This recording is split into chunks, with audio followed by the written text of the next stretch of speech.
Hi everyone. So today, this vlog is part two, I suppose, of a series talking about twin flames. Um, if you haven't seen the first in the series, I recommend that you do start there.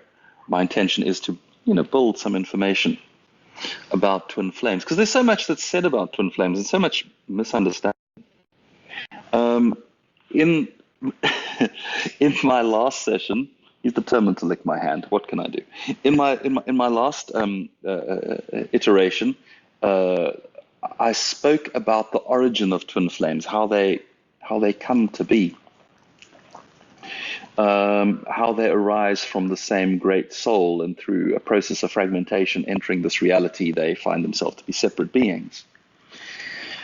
And on the one hand, that's useful information, but on the other hand, if you think about it, it just takes enough of a distance perspective, and then we're all twin flames of each other because we all are fragments of God, and we all meet each other here in separation, and then have whatever dance we're going to have.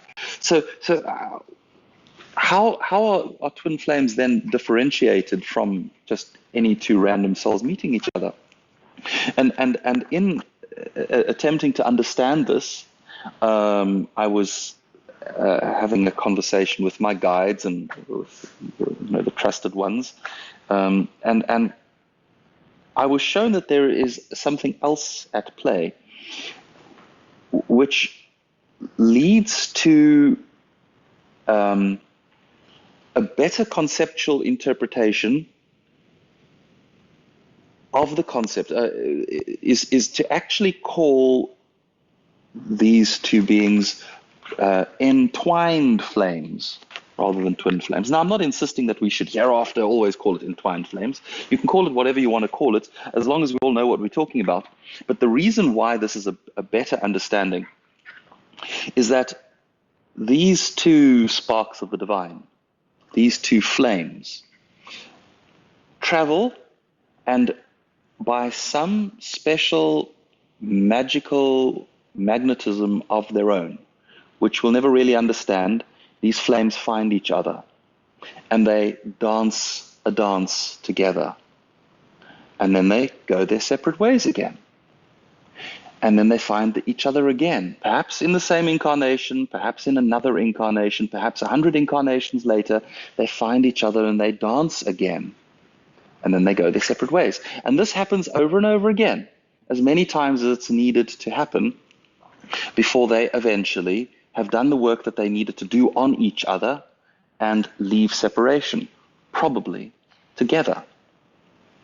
So that's why the understanding arises to actually call them entwined flames, because if you see the pattern of their journey, there's definitely an entwinement. And so this is just a little snippet of information, but why is it interesting? Why is it important? Well, a number of things for me arise out of looking at it this way. The one is that there is a certain inevitability. You will find each other. When it's time, you will find each other. There's also a certain inevitability that you will part, because you're not meant to find each other, travel home, that's it. You are meant to play a special role in each other's lives, to remind each other of something. My dog needs to do something. We're going to pause right here. It was this. I think it's his twin flame, a little plastic twin flame. So there's an inevitability that we'll find each other, and an inevitability that we will move apart. What is the durability of the time that we are together? In eternal terms, it's just like that. It might be months, years.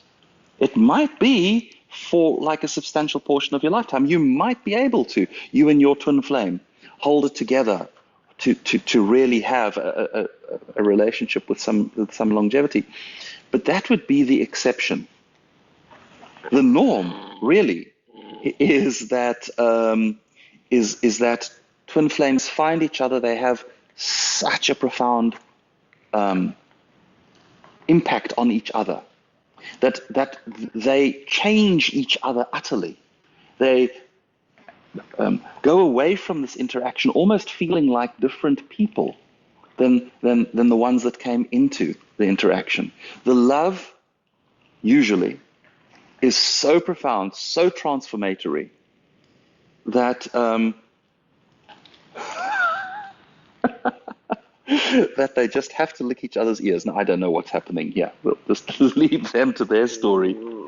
There is such a profound love dance between the twin flames that when the dance is over, they need to go away from each other and go and explore, express, discover, journey with other non-twin flame souls until they're again ready. The dance changes you. Now, sometimes the dance is different from that. I mean, sometimes it's just short, shocking, and painful. I've encountered quite a lot of people who've said to me, I met my twin flame. I knew that this is him, her, the other. This is the one I'm looking for. And they didn't recognize me at all. And the dance didn't even happen. That happens too. Your awareness is at a different place than their awareness is. That experience is what it is meant to be. It's meant to show you that it's not as simple as just finding the right person, or there's growth and change that happens as a consequence of this painful experience.